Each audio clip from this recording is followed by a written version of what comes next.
Na aula passada nós tivemos uma introduçãozinha bem básica sobre os vírus. Nós vimos a questão da classificação deles, que eles é bem controversa a classificação, nem sempre são considerados seres vivos, depende do autor, depende do cientista, mas de forma geral eles são microscópicos, eles são parasitas intracelulares obrigatórios, sem metabolismo próprio, certo? Eles dependem do metabolismo celular de algum outro organismo. Entretanto, eles têm capacidade de reprodução e podem sofrer bastantes mutações.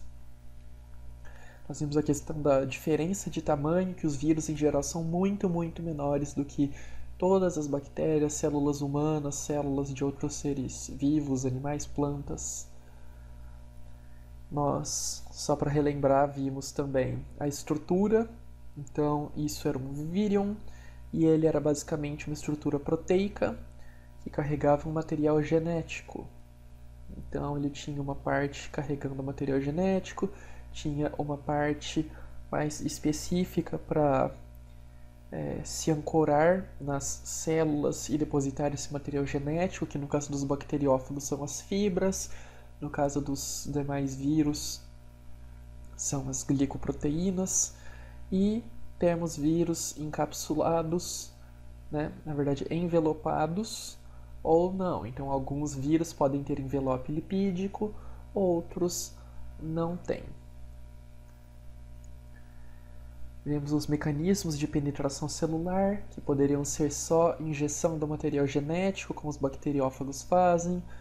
Poderia ser por endocitose, que é o que o SARS-CoV-2 do Covid faz, ou poderia ser apenas por fusão, assim como o vírus do HIV.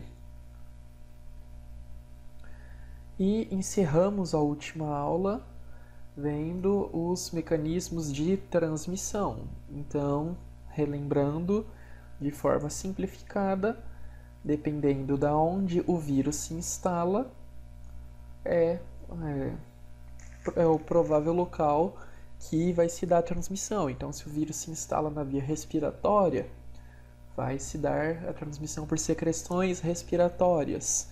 Se ele se instala nas glândulas salivares, provavelmente a transmissão dele vai ser por saliva e etc.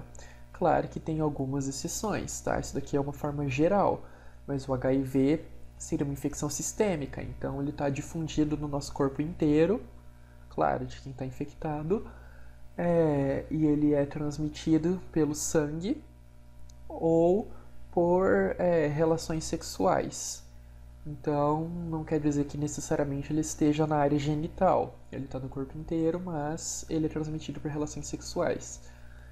Então, isso do local com a forma de transmissão é só uma forma mais simples da gente relacionar, mas não quer dizer que é sempre específico dessa forma. Agora, começando o resto da matéria, nós vamos ver os ciclos de vida dos vírus, começando pelos bacteriófagos. Bacteriófagos ou fagos são vírus que atacam bactérias. Então, bactéria e alimentação. É como se eles comessem as bactérias, que não é o que ocorre. Mas eles destroem as células bacterianas para se multiplicarem. Em geral, os vírus podem ter dois tipos de ciclo infeccioso, o ciclo lítico e o lisogênico. O lítico é o que a gente vê na imagem do lado, né, no vídeo aqui do lado, que é quando o vírus invade a célula e ele se multiplica bastante. E para ele ser liberado, ele precisa de ter a ruptura da membrana da bactéria. E com isso, claramente, né, ele vai causar a morte celular. Então, ele solta enzimas digestivas, o DNA que ele inocula, ou RNA, vai estimular a produção de enzimas digestivas que vão degradar a membrana bacteriana. E aí ela se rompe e libera os vírus, como se fosse uma explosãozinha. Então, e os vírus saem todos voando para o líquido que eles estão imersos, ou dependendo pelo ar, coisas do tipo, tá? O DNA dos vírus pode se fundir ao celular ou não. Então pode ser que o vírus inocula o DNA dele e o DNA dele só vai ser lido pela bactéria, ou ele vai ter um mecanismo mais complexo que vai cortar o DNA da bactéria, colocar o dele no meio e ligar depois no final. Pode ser dessas duas formas. E geralmente são vírus não envelopados. Então aqui no vídeo a gente vê várias bactérias em formatos de bacilos. E claro que é acelerado, mas todas elas vão explodindo porque elas foram infectadas com vírus. Então está o ciclo lítico aqui, vai explodindo e liberando os vírus nessa solução aquosa, que depois podem infectar outras bactérias, tá?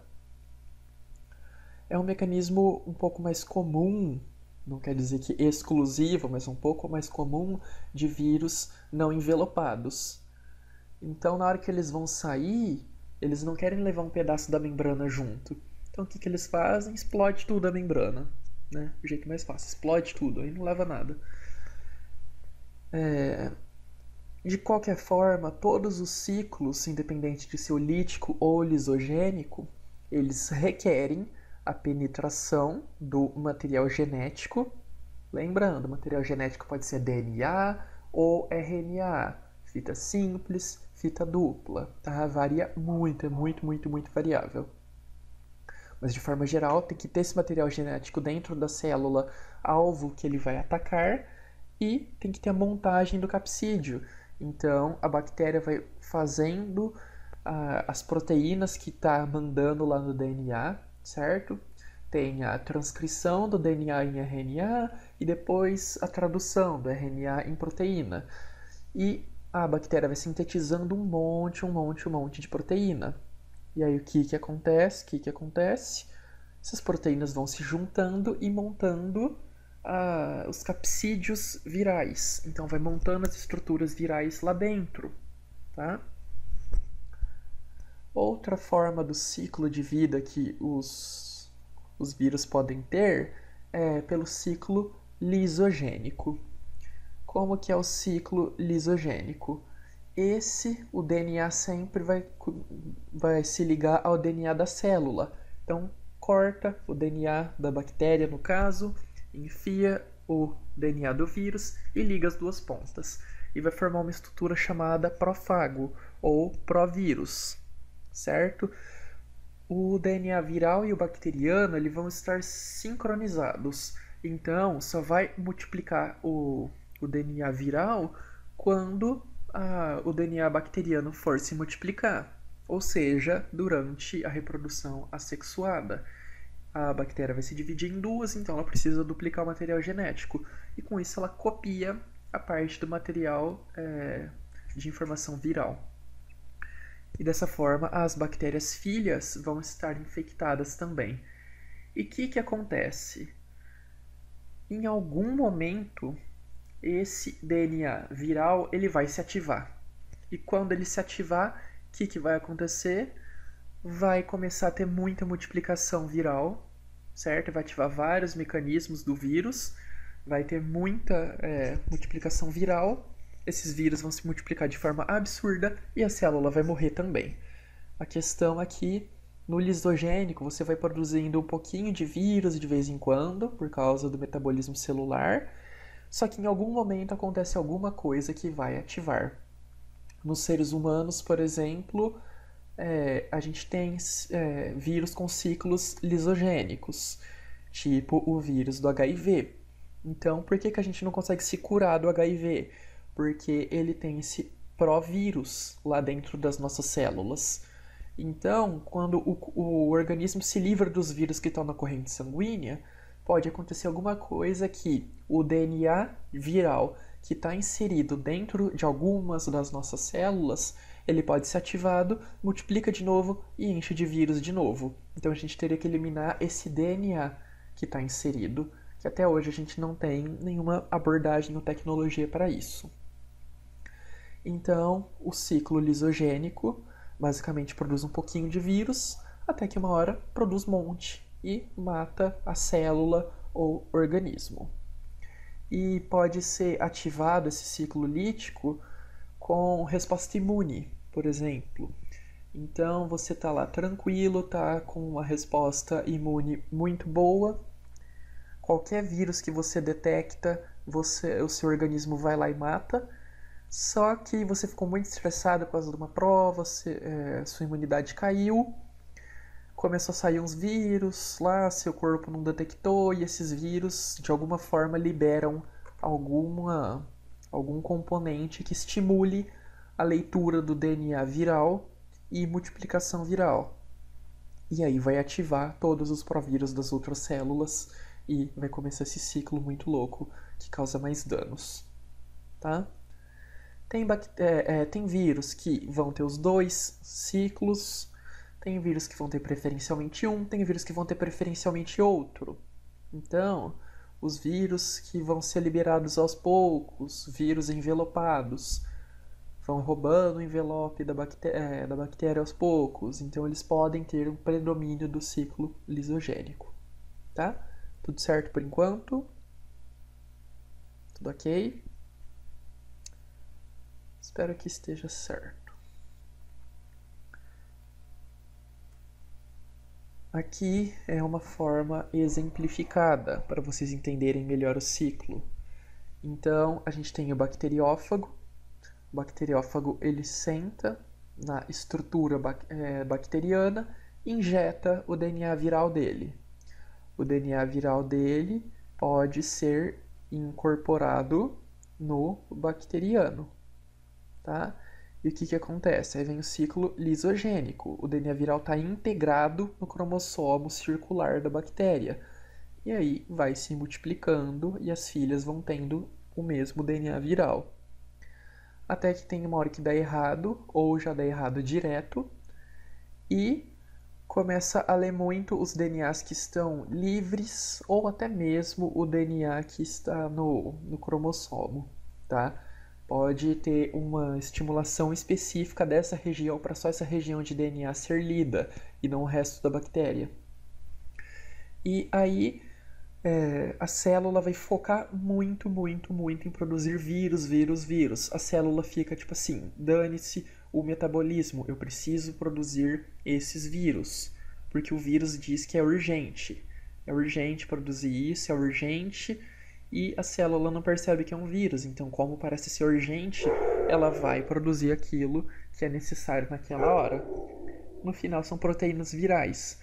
Vai montando os capsídeos virais até que chega uma hora que ocorre a lise e libera todos os vírus que tinham sido montados para a próxima célula atacada. Agora vamos ver algumas doenças mais específicas, começando por uma complicadinha de se entender, o HIV. O HIV é o vírus da imunodeficiência humana e ele pode causar a AIDS, que seria a síndrome da imunodeficiência adquirida. Então, toda pessoa que tem AIDS vai ter HIV, mas toda pessoa que tem HIV não tem AIDS, tá? Por quê? Porque a infecção, ela tem várias fases.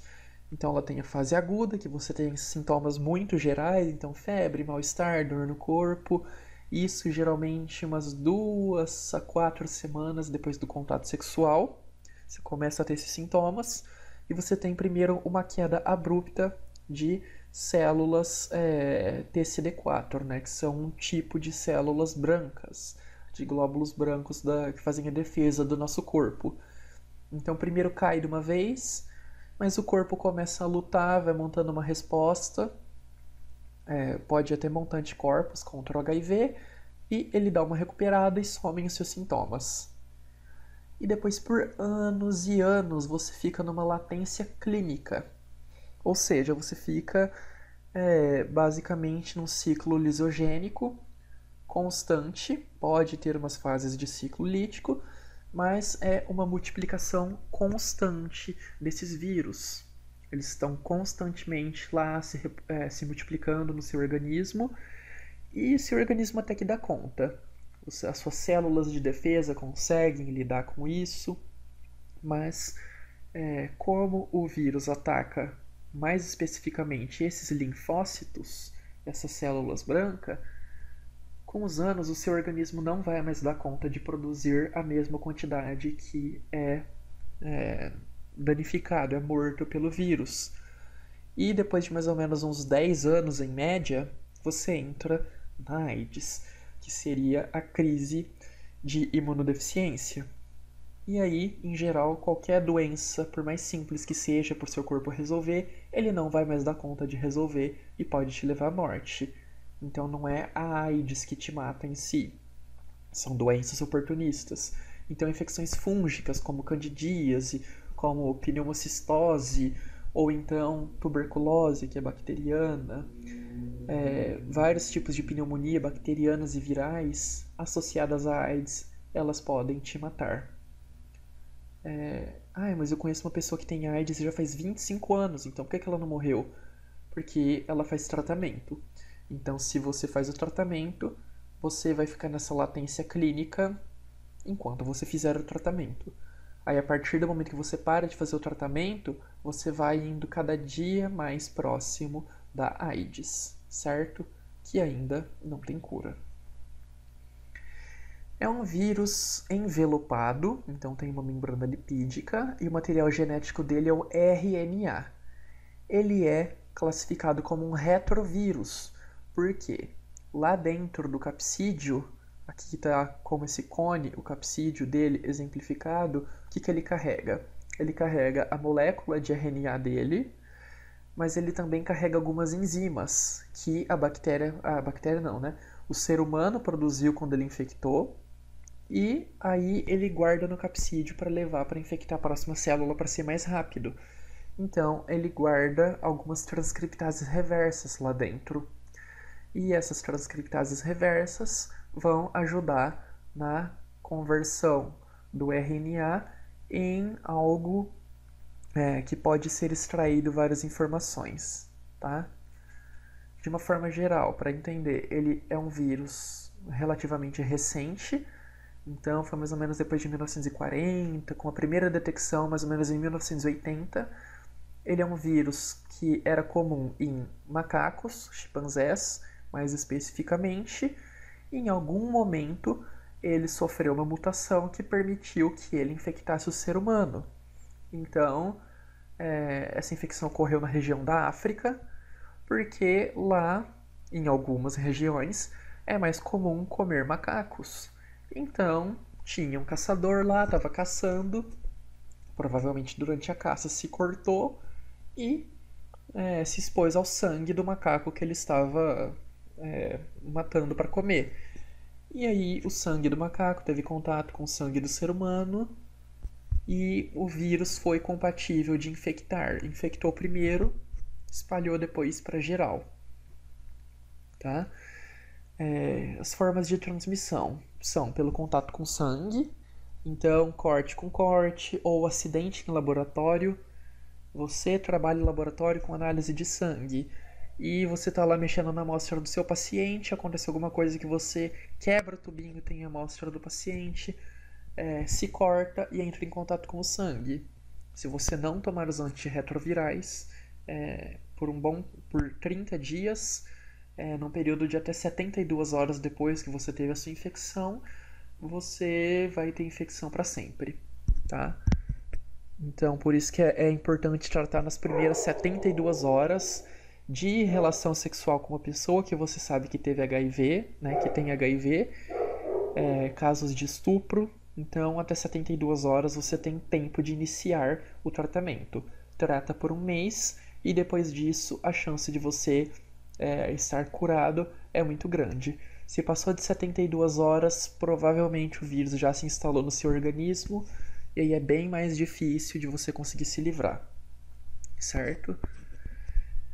Quando esse vírus invade o organismo, então pelo sangue, por relações sexuais, sejam relações sexuais por livre e espontânea vontade, né, consensuais ou sejam por abusos, o vírus cai na corrente sanguínea e ele vai atacar células imunes, principalmente esse tipo de célula que chama linfócito TCD4, que são células do sistema imune. Então, linfócitos, em geral, são células que estimulam a produção de anticorpos, proteínas de defesa.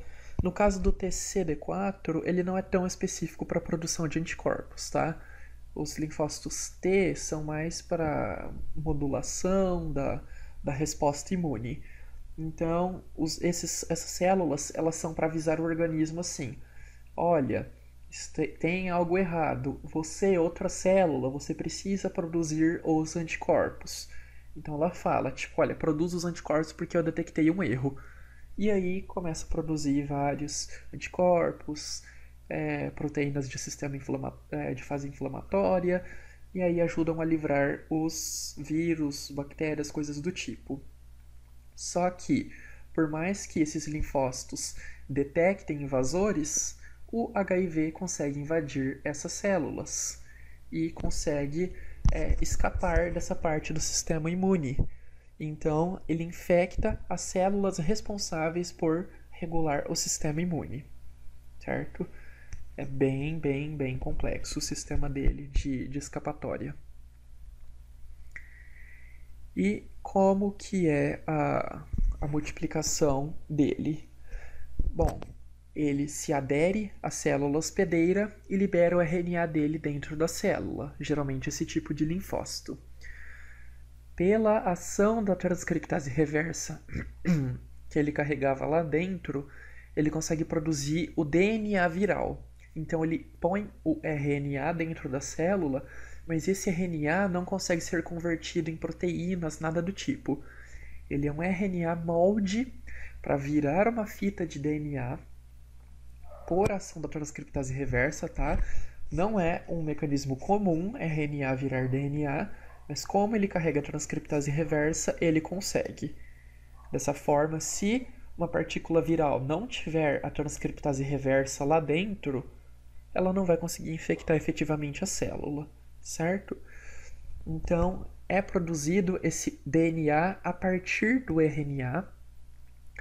Depois, ele é fundido no DNA do ser humano, dentro dessas células mais específico, e começa aquele ciclo lisogênico. Então vai formando novos vírus perto da região da membrana, e eles vão se desgrudando e indo infectar novas células. Eles não necessariamente fazem a célula explodir, tá? O que eles levam à morte da célula é porque quando eles ativam esse mecanismo dele, vai multiplicar tanto as proteínas virais que vai deixar de lado as proteínas da célula, e a célula pode morrer por estresse, fome, né? Tipo estresse oxidativo, digamos assim, por falta de nutrição, coisas do tipo. Aqui tem um vídeo para facilitar a compreensão.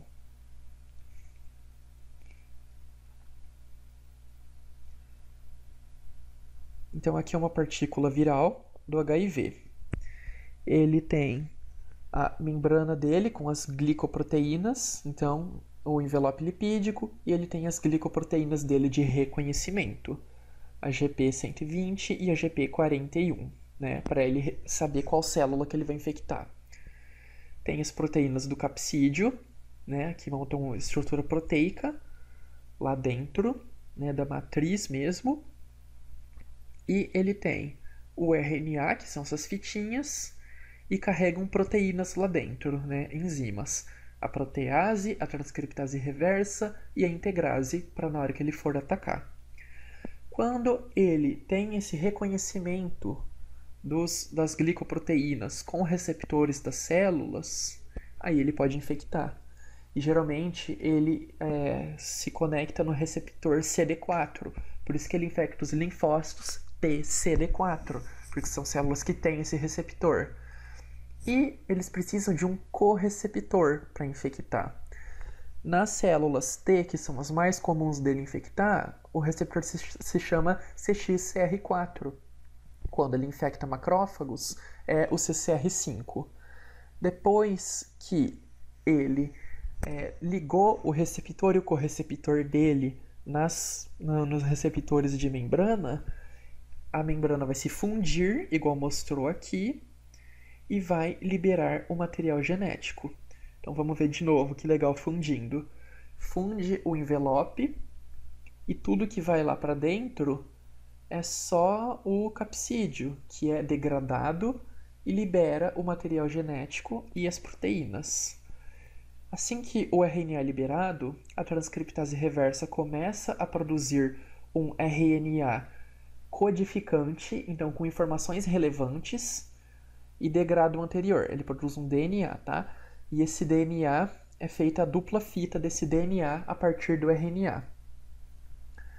Esse DNA, então, vai para dentro do núcleo e quando ele chega no núcleo, vão ter enzimas do vírus que vão cortar a região do DNA humano e vão integrar o DNA viral, certo? Que é a ação da integrase. E depois vão ser transcritos, né? Tudo em RNAs mensageiros por uma RNA polimerase. E aí uma parte do RNA vai ser lida e transformada em proteínas, certo? Para fazer o capsídeo viral. E outra parte do RNA, ela vai ter a função de ser o material genético. Então, esse RNA de cima tem a função de dar informações para a síntese de proteínas, e esse RNA de baixo seria o RNA genômico. Ele vai ser encapsulado nos vírus que estão sendo feitos para ser o RNA que depois vai sofrer ação da transcriptase reversa em outras células. E o vírus do HIV também tem essa proteína chamada protease, que ela vai clivar as proteínas que são lidas lá dentro, né? Porque quando as nossas células produzem as proteínas do vírus do HIV, produzem como uma proteína só. Só que ele não quer uma proteína só, ele quer várias. Então, a protease que ele liberou lá dentro vai cortar essa uma só em várias e elas vão ficar ativas. É normal esse sistema. Então, sintetiza tudo de uma vez e depois ele vai cortando em pontos específicos e elas vão ficando ativas. Depois disso, elas vão se ancorando na região da membrana, vão tudo se ancorando e chega um ponto que o RNA se conecta lá, forma o vírion e ele se desgruda para ir para a próxima célula. Ok?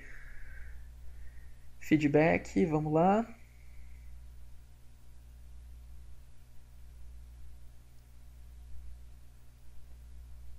Tá, deu certo? O que aconteceu? Vocês não estavam conseguindo ver, mas deu para acompanhar depois que apareceu? Ou vocês ficaram perdidos? Quer que eu explique de novo? Tá. Quão rápido é isso? O que, Clara?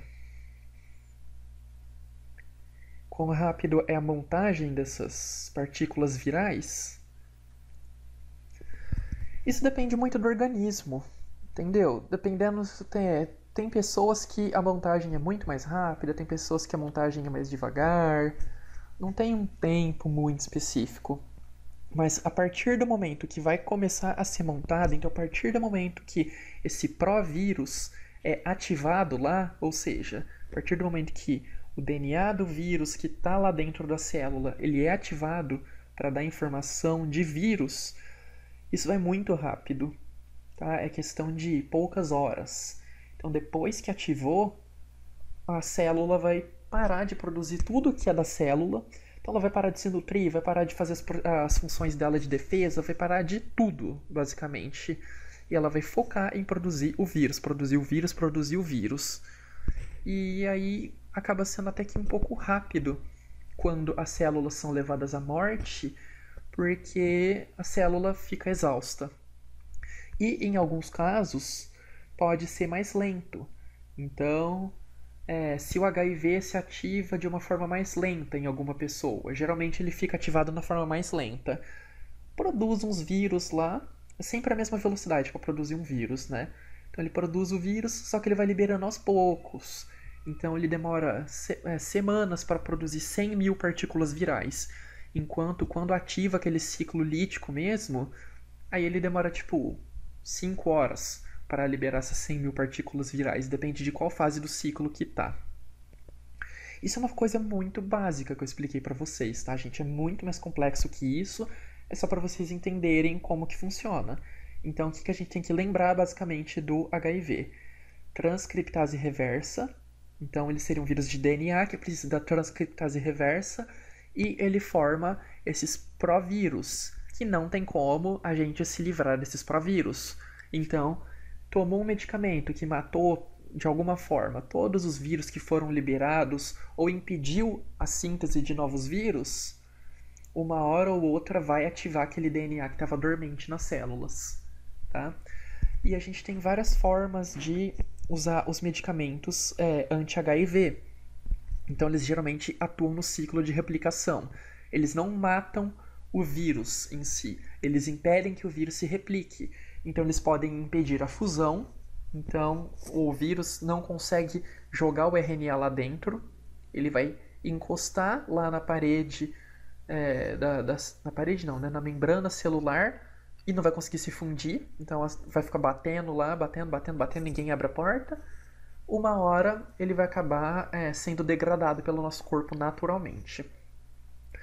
Pode impedir a ação da transcriptase reversa, então liga um medicamento lá na transcriptase reversa e ela para de funcionar.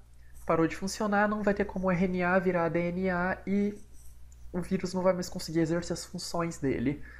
Tem inibidor de integrase, então a fusão acontece, a transcrição reversa acontece, só que na hora de cortar o DNA do ser humano e colocar o do vírus lá no meio, o medicamento inibe a enzima. Parou com a função da enzima, não funciona mais. E aí não consegue encaixar, não consegue formar o provírus. Se não formou o provírus, aquele DNA livre, no caso do HIV, ele não vai produzir novos vírus. E tem inibidor da protease também. Então, na hora que tem aquela proteína gigante lá que a protease tem que cortar em várias, se um composto, um medicamento, impedir que a protease funcione, não vai cortar. Se não vai cortar, você vai ter uma proteína só gigante. E não é de uma proteína só que o vírus é feito. Ele é feito de pequenas proteínas na membrana, e tem que ter proteínas lá dentro, entendeu? Então fica tudo misturado, fica uma zona e não consegue montar partícula viral. E aí o vírus não se reproduz também, tá? E uma hora a célula vai degradar porque ela vai detectar que aquilo lá já é material velho. Então uma hora as proteínas ficam velhas e ele só degrada. Nem percebe às vezes que é um vírus. H1N1, que é o vírus da gripe. Como que ele funciona? É um vírus envelopado novamente, igual ao do HIV, de RNA igual ao HIV. Tem 8 moléculas de RNA dentro de cada vírus. Só que apesar dele ser de RNA, ele não é um retrovírus. Então ele não tem transcriptase reversa. O que acontece nesse caso é que o RNA dele, pelas RNA polimerases que ele carrega, o que acontece? A RNA polimerase dele entra na célula e vai dar sinais para multiplicar esse RNA e fazer RNAs mensageiros, que vão virar proteínas. Então não precisa de ser transformado em DNA nesse caso, tá? Esse RNA já é codificante. Então ele é copiado em outra molécula exatamente idêntica para dar material genético para os filhos e ele é traduzido por por ribossomos na síntese de proteínas, tá? Uma forma diferente de reprodução. E o H1N1 tem 2 tipos de glicoproteínas na superfície. A hemaglutinina, que a gente chama de H, que é aqui em roxinho, e a neuraminidase, que é em amarelo. Por isso o vírus H1N1, porque ele tem uma hemaglutinina do tipo 1 e uma neuraminidase do tipo 1. Com o tempo, eles sofreram mutações e foram surgindo vários tipos de hemaglutinina e vários tipos de neuraminidase. E aí, então a gente tem o H7N9, que é um tipo de vírus da gripe aviária, H3N2, enfim, H1N2, tem várias e várias variações, tá? Algumas mais agressivas, né? Elas causam mais danos no ser humano, provavelmente por ativar um ciclo lítico muito maior, então matam muitas nossas células, muita resposta inflamatória e a gente pode ter piores sintomas. Ou pode ser menos infeccioso, infectar mais outros animais, coisas do tipo. Da mesma forma, essas glicoproteínas elas se ligam em receptores. Então, a neuraminidase se liga em um receptor específico, a hemaglutinina se liga em outro receptor que permite a entrada deles nas células. Preferem células do trato respiratório, incluindo a parte de baixo do trato respiratório, lá ao fundo do pulmão onde tem os alvéolos. E aí pode dar casos graves, quase de pneumonia. Por isso que várias pessoas morrem com H1N1. Não é várias, tipo assim, 2 em cada 3 que pegaram. É tipo 3%, 0,5% de toda a população que pegou, tá? Mas ainda são várias pessoas. A transmissão é por gotículas, então tosse, espirro, e o vírus pode ficar na superfície. Então, época de gripe, quem pega ônibus sempre anda com álcool em gel, porque a hora que a gente passa a mão no balaústre do ônibus ou puxa a cordinha e chega em casa e coça o nariz, se alguém que estava doente, provavelmente teve alguém doente no ônibus porque era época de gripe, você vai pegar. Por isso que às vezes a gente surge com gripe e fala, gente, mas do nada veio essa gripe, deve ser friagem. Não, você se expôs ao vírus em algum lugar. E por que falam da friagem? Porque a friagem, ela meio que causa um estresse no nosso corpo, né? O nosso corpo não quer estar com frio, ele fica um pouquinho estressado, diminui a imunidade, aí o vírus se manifesta, tá? Então aí a gente às vezes nem sabe de onde que veio esse vírus. E na verdade alguma pessoa tossiu do nosso lado na sala de aula, veio a partícula voando e a gente respirou, etc. E aqui é uma foto mesmo do vírus. Então a gente vê aqui, ó, as glicoproteínas que bonitinhas em volta. Mas lembrando que o vírus ele é mais próximo de esférico, tá? Então, em todos os lugares tem essa glicoproteína, não é tipo só nessa lateral formando um anel, não, é em tudo. Como que ele infecta? Isso vocês não precisam decorar, tá? Só pra vocês entenderem, porque certeza que vai cair vírus no vestibular esse ano. E aí, pra vocês saberem dar uma respondidinha. Pra vocês entenderem a questão. Então, tem o RNA que, primeiro, ele se liga e ele é endocitado. Né? Processo de endocitose, entra tudo e ele libera o material genético dele lá. O RNA vai pro núcleo, consegue se multiplicar em RNA complementar e em mais RNA original. O original serve para ser o material genético das próximas células, o complementar vira proteínas do capsídeo. E depois ele faz toda a montagem na região da membrana e é liberado. Digamos assim, de uma maneira bem simplificada. Certo? Arbovírus. Arbovírus não são vírus que dão em árvore. Arbovírus são vírus transmitidos por artrópodes, ou seja, em geral, insetos, principalmente mosquitos. Uma grande família de arbovírus são os flavivírus, que contém as espécies do vírus da dengue, o vírus da dengue, que é transmitido pelo Aedes aegypti, e o vírus da febre amarela, que é transmitido pelo Haemococcus, que é um outro tipo de mosquito, é esse mosquito aqui. Tá? É um vírus envelopado, de RNA também, e ele é transmitido pela fêmea dos mosquitos. Toda vez que o mosquito te picar, você vai ter infectado? Não, só se o mosquito tiver infectado. Então, o mosquito precisa ir picar uma pessoa que está doente com o vírus da dengue ou com o vírus da febre amarela, ou pode ser até picar um macaco, né? Eles picam outro mamífero que esteja infectado, e quando a fêmea vem para picar a gente, tirar o nosso sangue, ela contamina a gente sem querer. Ela não tem muita culpa.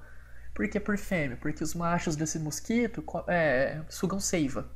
Então a fêmea que precisa de sangue para poder fazer e botar os ovos. É um vírus de RNA, também não é retrovírus. Ele é tipo o vírus da influenza, né? Vírus da gripe. Então não precisa de transcriptase reversa. Atinge os vasos sanguíneos, no caso da febre amarela, rins, pulmões, baço, coração. Tá? E pode causar todos esses sintomas, que são meio sintomas gerais. E como eles podem destruir muitas células da região do baço, destruir algumas células sanguíneas, pode liberar muita bilirrubina no nosso organismo, que é um produto do M, que está lá dentro das nossas hemácias. Então degradou as hemácias e liberou muito isso. O que vai acontecer? Vai liberar esse composto na corrente sanguínea, que é um pouco tóxico, e ele dá aquela cor amarela pra gente, causando icterícia, por isso febre amarela. E nos dois casos, dengue e febre amarela, não pode usar medicamento com ácido acetil salicílico, porque ele pode intensificar hemorragias. Tá? A dengue tem 4 tipos. Então você pode ter o dengue vírus tipo 1, dengue vírus tipo 2, 3 e 4. E se você teve o tipo 1, você pode pegar o tipo 2, porque você não vai ter imunidade. Se você pegou o 1 e o 2, você ainda pode pegar o 3. Mas o 1 e o 2 você não pega mais, que você já está imune. E aí tem o tipo 4 também. Alguns tipos são mais propensos a causar a hemorragia, né? Então a dengue hemorrágica. E os sintomas gerais são febres, dores musculares, manchas avermelhadas, hemorragia com muita perda de plasma dentro do nosso organismo, a nossa pressão começa a cair muito, o coração tem que fazer muita força para bombear o sangue, não dá conta e o organismo morre, tá? Por isso que morre. Geralmente é por causa da hemorragia que tem. Em ambos os casos, é principalmente por causa dessa hemorragia, que não necessariamente sai sangue da gente, mas partes do sangue vão parar em regiões do organismo que não deveriam. Então o plasma, que é um pouco mais a parte líquida do sangue, que tem 100 células, ele sai dos nossos vasos e vai para os nossos tecidos. E aí o nosso coração não dá conta de bombear um sangue tão concentrado de célula. Tá? E aqui, não vai dar para dar vacina hoje, porque é muito conteúdo, mas na aula que vem eu resumo de forma rápida. Aqui é só para vocês entenderem do Covid como que é. É um ciclo bem complexo, tá? Mas de forma bem simplificada. Ele é um vírus de RNA, igual os anteriores, não é por transcriptase reversa. Ele se liga em receptores ACE2, que são receptores da enzima conversora de angiotensina, se ligam e são endocitados, tá? Processo de endocitose, libera o RNA dele lá dentro. E aí vai ter a produção de RNA original e RNA cópia, que vira proteínas. Tem toda a montagem e ele vai para a superfície celular de novo, sendo montado na membrana e depois expulso da célula, indo infectar outra célula. Aqui tem alguns possíveis medicamentos que poderiam funcionar impedindo alguma dessas etapas. Então aqui, ó, inibidores de endocitose. Perceberam que a cloroquina e a hidroxicloroquina inibiam a endocitose. E aí tentaram usar para tratar Covid. Depois de um tempo perceberam que não funciona. Pelo contrário, ela aumenta, se eu não me engano, em 25% a chance de morte, tá? Por causa dos efeitos colaterais. Então, além de não funcionar para esse vírus específico, ela também pode levar à morte. Ah, mas por que tinha teste que deu certo? Porque os testes a gente faz em plaquinhas, que tem células nas plaquinhas e inocula o vírus. É muito diferente do nosso organismo, que tem centenas de tipos de células diferentes, tem centenas de compostos, e então é muito comum dar certo falar que um medicamento funciona quando a gente testa só nas células, mas quando a gente passa para o ser vivo ele não dá certo. É super normal isso. Então já descartaram cloroquina e hidroxicloroquina. E tem outros que estão sendo investigados. Até o momento acho que nenhum desses deu certo ainda. E por que o Covid chega a matar tantas pessoas? Na verdade não é muita coisa, né? São 4% das pessoas que contraem Covid, na verdade 4% das pessoas que manifestam Covid que vão falecer. Tem gente que pegou Covid e nem sintoma teve, nada. A maioria tem sintoma leve, alguns moderados e alguns sintomas graves. E aí, os graves são os que geralmente morrem, tá? Então, em geral, 4% dos que manifestaram sintomas. Então, provavelmente muito mais gente pegou o Covid do que a gente imagina. E ele causa muita inflamação durante a montagem dele, quando ele é reconhecido pelo nosso corpo. E com todas essas moléculas inflamatórias no nosso corpo, o organismo não aguenta de novo. Você começa a ter queda de pressão muito abrupta, você pode ter falência cardíaca, falência cardiorrespiratória, porque inflamação serve para proteger o nosso corpo, mas inflamação em excesso pode causar a morte. E é em geral assim que causa a morte por Covid, por causa que ele descontrola o nosso sistema inflamatório. Tá? Porque quando estamos nos recuperando da dengue, o corpo fica com manchas vermelhas? Eu creio que seja porque é um sintoma um pouquinho mais demorado de aparecer. Então, geralmente essas manchas vermelhas provavelmente são por causa de inflamação também. Tem inflamação e tem erupções na pele por causa de excesso de coisas inflamatórias no nosso organismo. Eu acho que aparece mais no final por causa é um sintoma que precisa de estar mais debilitado para aparecer, tá? Então no comecinho o vírus tem que se reproduzir, depois começa a ter uns sintomas, aí você começa a ter muito acúmulo do vírus, começa a ter os danos mesmo, e enquanto você vai tendo os danos você vai sarando, e aí depois de uns dias que você sara que você vai se recuperando dos danos. Então provavelmente é mais um sintoma mesmo que acontece um pouquinho mais pra frente por isso. Tá? Aula que vem eu vou terminar a parte de vacina, tentar ir um pouco mais rápido. Mas vocês conseguiram entender bem a questão dos vírus? Tá tudo certo? E depois eu envio a lista para vocês, tá?